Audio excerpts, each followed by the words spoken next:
Kembali disergap pemirsa, kerap meresahkan warga, seorang pria diamankan polisi dari rumahnya. Penangkapan pria ini berlangsung dramatis karena pria ini nekat melawan dan menyerang petugas.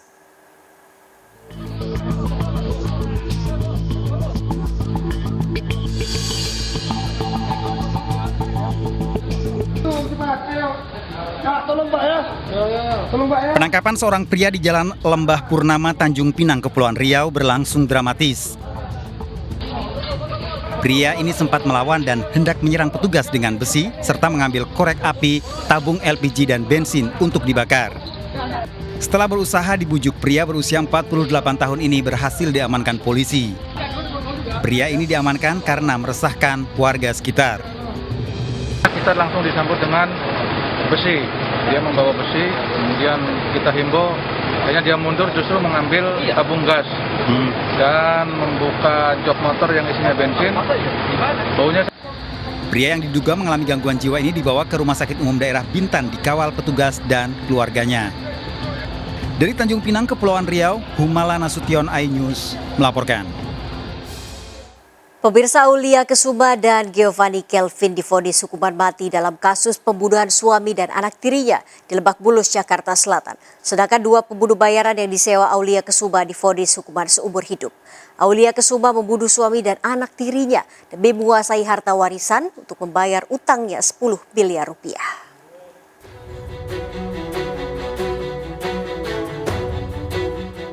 Dua menjatuhkan pidana terhadap terdakwa satu Aulia Kesuma alias Aulia binti yang dan terdakwa dua Giovanni Kelvin Putafianus tersebut oleh karena itu masing-masing dengan pidana mati. Majelis Hakim Pengadilan Negeri Jakarta Selatan menjatuhkan vonis hukuman mati pada Aulia Kesuma dan putranya Giovanni Kelvin dalam kasus pembunuhan berencana pada suami dan anak tirinya. Vonis ini sesuai dengan tuntutan yang diberikan Jaksa Penuntut Umum. Dalam putusannya, Majelis Hakim Suharno menyatakan perbuatan terdakwa Aulia Kesuma dan anaknya Giovanni Kelvin dinilai sadis, membunuh dan membakar jasad korban. Penasehat hukum kedua terdakwa akan melakukan banding atas vonis yang diberikan hakim. Almarhum Edi Sandra Purnama dengan Ibu Aulia, anak kandung korban yang namanya Edi Sandra Purnama dengan terdakwa satu yang namanya Aulia Kesuma, namanya Raina Iva. Nah, siapa yang mengasuh kalau memang ternyata semuanya terkena hukuman mati ini? Yang satu meninggal, yang satu hukuman mati. Kita akan melakukan upaya. Ada upaya hukum berikutnya akan di Indonesia disediakan. Sementara keluarga Edi Chandra telah merawat dengan baik anak Edi Chandra yang masih balita hasil pernikahan dengan Aulia Kesuma yang melakukan pembunuhan. Mengenai anaknya dari adik saya almarhum, itu tidak usah khawatir. Kami, uak-uaknya pasti akan mengasuhnya. Kita punya, di Rena itu punya kakak sepupu banyak, tidak hidup sendirian. Tanggal 23 Agustus 2019 dari LPS Apartemen Kalibata City, Jakarta Selatan, kemudian diputuskan dalam rapat pertama. Sedangkan Sugeng dan Agus, dua terdakwa eksekutor pembunuhan Edi Chandra Purnama dan Adi Pradana, divonis hukuman seumur hidup oleh majelis hakim. Vonis ini lebih ringan dari tuntutan hukuman mati Jaksa Penuntut Umum. Keduanya dinyatakan bersalah dan turut serta melakukan pembunuhan berencana terhadap dua korban. Kuasa hukum kedua terdakwa akan mengajukan banding atas vonis yang diberikan.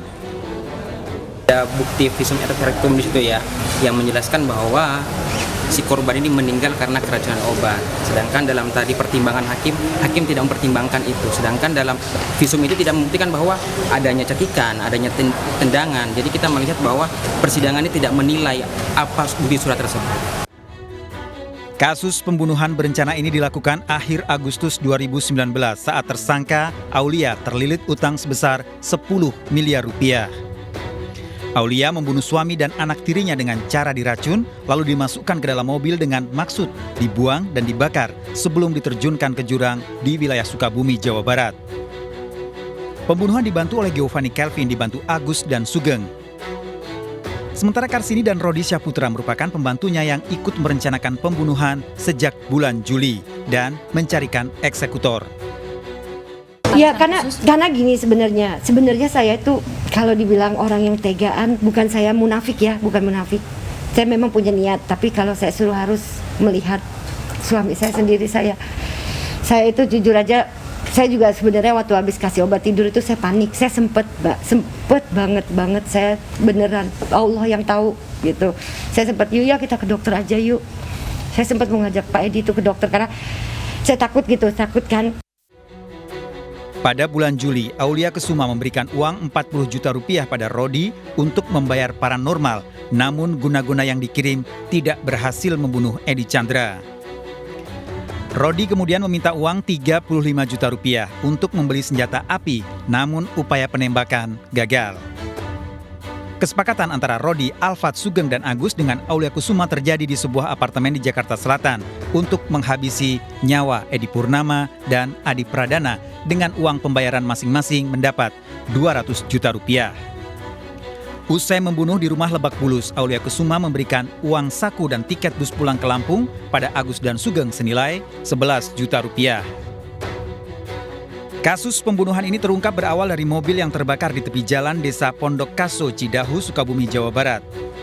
Warga sekitar awalnya dikejutkan dengan suara ledakan dari mobil yang terbakar. Setelah api padam, warga menemukan 2 mayat di dalamnya dan identitas Edi Purnama serta anaknya terungkap dari plat nomor mobil. Hingga kini, Aki, salah satu pelaku yang terlibat dalam pembunuhan, masih buron polisi. Dari Jakarta, Sofyan Firdaus, iNews melaporkan. Pemirsa, Satpol PP menggerebek sebuah ruko panti pijat dan spa terselubung yang diduga melayani jasa prostitusi. Petugas menemukan sejumlah wanita terapis bersembunyi di sebuah kamar di lantai atas ruko. Pengelola sengaja mengunci pintu besi ruko dan hanya membukanya untuk pelanggan yang datang dengan perjanjian.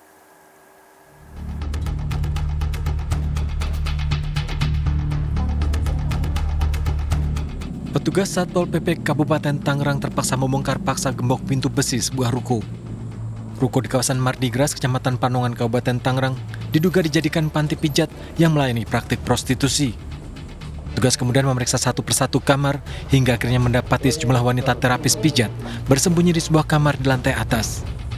Petugas juga menemukan seorang pria diduga pengelola panti pijat plus-plus ini. Pengelola diduga menawarkan jasa prostitusi berkedok pijat melalui aplikasi pesan singkat dan media sosial. Jadi mereka mempergunakan media sosial. Terus terang, kita mengalami kesulitan ketika mereka melakukan operasi atau melakukan usaha, ya, dengan memakai media sosial. Salah satu media sosial, sehingga kita agak susah untuk mengelabui petugas, panti pijat plus-plus ini tidak memasang pelang ataupun spanduk. Pintu besi juga selalu tertutup, hanya dibuka jika ada pelanggan dengan perjanjian datang ke lokasi. Selain tidak memiliki izin usaha dan diduga melayani praktik prostitusi, panti pijat ini juga melanggar ketentuan PSBB Tangerang Raya. Petugas mengamankan 5 wanita terapis dan seorang pria pengelola panti pijat ini. Dari Kabupaten Tangerang, Banten, Aimarani, iNews melaporkan. Pemirsa, polisi mengungkap prostitusi online di sebuah rumah kos. Saat penggerebekan, polisi mendapati 2 wanita diduga PSK serta pria pelanggan.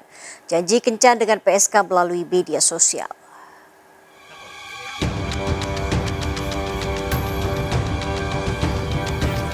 Pria ini tak berkutik saat diamankan polisi yang menggerebek sebuah rumah kos di Kelurahan Beliung, Kota Jambi yang diduga tempat prostitusi terselubung. Dalam pemeriksaan di kantor polisi, pria ini mengaku janji bertemu melalui media sosial dengan seorang wanita penghuni kos untuk melakukan transaksi seks di kamar kos wanita tersebut yang telah menunggu dalam kamar. Polisi pun mendatangi kamar wanita tersebut. Kepada polisi, wanita tersebut mengaku menjalankan praktik prostitusi online. Di dalam kamar, polisi mengamankan alat kontrasepsi. Kamu disuruh ke sini tadi oleh dia? Ke sini kan belum ya. Katanya berapa? Dari penggeledahan rumah kos ini, petugas menjaring 2 wanita diduga pekerja seks komersial serta teman prianya dibawa ke Mapolsek Kota Baru untuk didata. Dari Kota Jambi, Adrianus Susandra, iNews melaporkan. Seorang pengendara motor ditemukan tewas tergeletak di pinggir Jalan Raya Nasional Bypass Kota Mojokerto. Pengendara motor ini diduga mengantuk dan terjatuh setelah menabrak pembatas jalan.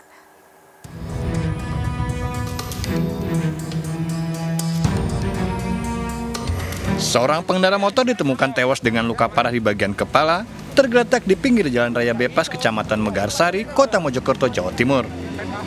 Tak jauh dari jasad korban, ditemukan sepeda motor dengan kondisi rusak berat dan helm yang pecah. Polisi yang memeriksa lokasi mendapatkan patok batas jalan yang diduga ditabrak oleh korban. Petugas juga menemukan dompet dan tas korban. Identitas korban diketahui bernama Rizky Pramista, 21 tahun, warga desa Carangwulung, Jombang, Jawa Timur. Diduga kecelakaan akibat korban mengantuk, ditambah kondisi di lokasi lampu penerangan jalan yang kurang. Ngantuk lari niki. Oh, ngantuk. Dari arah mana, Dari Pak? utara. Surabaya atau? Dari Surabaya. Jadi kejadian pas sepi atau gimana? Ya sepi, nggak ada orang, Pak. Nggak ada mobil, belas nggak ada. Setelah identifikasi dan pemeriksaan saksi, petugas mengevakuasi jenazah korban ke Rumah Sakit Dr. Wahidin Sudirohusodo. Dari Mojokerto, Jawa Timur, Solahuddin iNews melaporkan.